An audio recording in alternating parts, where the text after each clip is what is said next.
Homeless people are part of the broader community and should be treated with dignity in life and in death.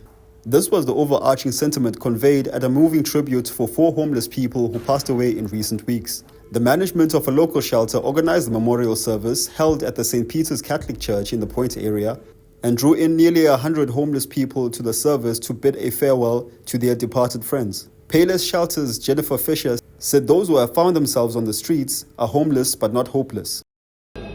The street people or the homeless people are part of our community. So we need to take care of them. We need to find out what the needs are. And we also need to be proactive. We find that a lot of organizations come in after the damage has been done. They make a noise, they scream, they shout, but the damage has been done. Why can't we be proactive and start taking them off the streets now when they are young and start working with them? We have babies. We have 2-week-old babies that are at the shelter. The one, the mother's taking, she's spiking herself. The other one from gender-based violence, and she says she doesn't want the baby. And she got the baby as a premature because of the violence.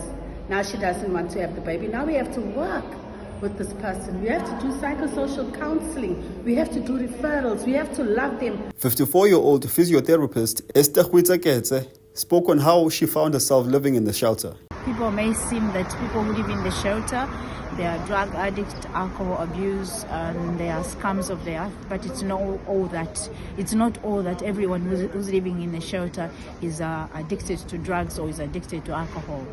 I am a physiotherapist, and I'm just waiting to start working. And it was hard for me to find a job to start working, and I didn't have funds and money for me to be able to rent accommodation for me and my son. I found myself having to live in the shelter where I could get a safe accommodation, a peaceful accommodation for my son. I own a room in the shelter, well taken care of. It's a shelter that is helping people who have less income.